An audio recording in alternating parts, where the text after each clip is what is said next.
Hi, this is Ritesh Deshmukh. You're watching Connect Cine with Faridun. Stay connected.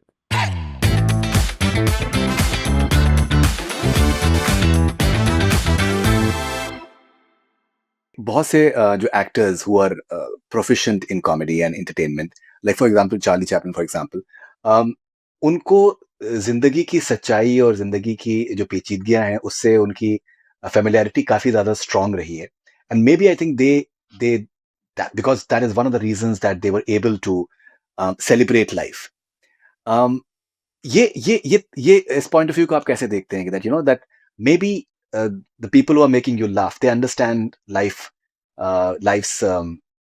certain difficulties in a far more intense manner. I don't remember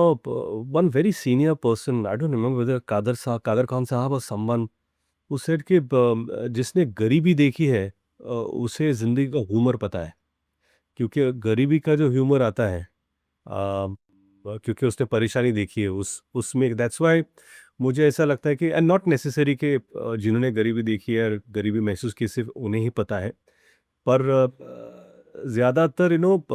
like you said struggles of life जब भी humour होता है you are always laughing at someone's incapability of doing something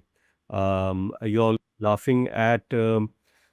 situation that are precarious आपको लगता है यार कैसी situation में फंस गए इसको पता ही नहीं क्या हो रहा है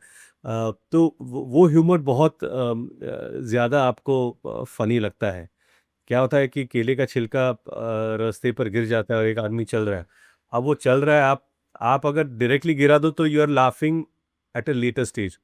पर अगर आप उसे बिल्डअप करते हो कि केले का छिलके का क्लोजअप है फिर आदमी का जा रहा है और फिर आदमी बातें करते करते रुक जाता है एंड ऑडियंस बोलता है रुक गया नहीं गिरेगा और जा रहा है फिर बोलता है आगे चला जाता है 2 स्टेप और फिर उसको फिर किसी ने पीछे बुला लिया अरे क्या हुआ और फिर फिसल गया सो एक एंटिसिपेशन जो बिल्ड होता है किसी भी सीक्वेंस में humour is always about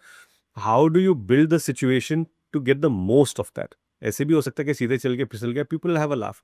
but is that the maximum you can juice out because केले के छिलके पे फिसलना इज अ बेसिक थिंग हजारों लोगों ने किया है हजारों लोग आके करेंगे पर उसको आप कैसे री दैट्स वाई क्योंकि इतनी कहानियां बन चुकी है इतने सिचुएशंस हो चुके हैं हाउ डू यू री invent the same situation and exploit it in humour is very important मुझे खासकर मैं हमेशा बोलता हूँ आज ही बोलूँगा आपको कि एज एक्टर्स हमें जितना क्रेडिट मिलता है टू बी वेरी फनी और ह्यूमरस हमारा कंट्रीब्यूशन एक्चुअली सिर्फ 10 या 15% है 80 to 85% contribution goes to the writer and then क्या बात है, इज वेरी इंपॉर्टेंट क्या बात कि हम लोग एज एक्टर्स जो भी हो बी इट अक्षय कुमार हो या परेश भाई हो या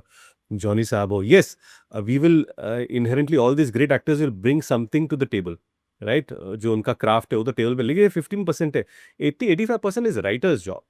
जब जब कुछ अच्छी स्क्रिप्ट लिखी हो कुछ अच्छे सीन लिखे हो आप जितना भी कम करो इट इट विल वर्क पर जब कोई अच्छा नहीं बनता और and I am sure if you go to Paresh bhai if you go to Johnny bhai और for that matter even Govinda ji और अक्षय कुमार अगर सीन इनहेरेंटली फनी ना हो ना then you are struggling you are trying to make things happen you trying to make laughs तो फिर कभी कभी वो ओवर एक्टिंग में चला जाता है there is always as a writer you always know कि ये सीन अच्छा लिखा है ये अच्छा नहीं लिखा है यस ऐसा नहीं होता कि writers actors are never wrong कभी कभी वो भी ओवर रिएक्ट करते ओवर इमोट करते हैमिंग हो जाती है then you have to recorrect yourself recalibrate rather कि यहाँ पर ज़्यादा हो गया I need to make sure कि अगली बार अगर मेरे पास ऐसा कोई सीन आए तो मैं इसको थोड़ा कम करूँ क्या बात है। ओके, यू नो अभी ये हेरा-फेरी की बहुत ज़्यादा आजकल चर्चा हो रही है, बहुत बातचीत हो रही है। मुझे एक एक एक थॉट मेरे कॉन्स्टेंटली मेरे माइंड में आ रहा है कि that what people maybe are not talking enough about is both Hera Pheri as well as Phir Hera Pheri. Neeraj Vora was the mainstay. Neeraj Vora पहले हेरा-फेरी में राइटर थे और दूसरे में राइटर डायरेक्टर दोनों थे। एंड उनका जो कंट्रीब्यूशन है for example I am just giving one example since आपने राइटर का आपने ज़िक्र किया, बहुत इनॉर्मस है। Maybe people don't recognize it that much. No Neeraj Vora ji was a fantastic writer I he is very will always be very close to me क्योंकि मेरी पहली फिल्म उन्होंने लिखी थी मेरी डेब्यू फिल्म ओके। ये मेरी कसम के डायलॉग्स उन्होंने लिखे थे और हुँ। Very hilarious man very funny man उनको क्या है ना कि बारीकी की समझ थी कि डायलॉग के बीच में इमोशन सिचुएशंस क्या हो सकते हैं और he'll always be greatly missed in these franchises because his contribution is immense. But I am sure that Priyadarshan sir उनका जो ह्यूमर है उनकी एक जो क्या बोलते स्टाइल है he will try to reinvent he will be greatly missed I am sure but I am pretty much sure that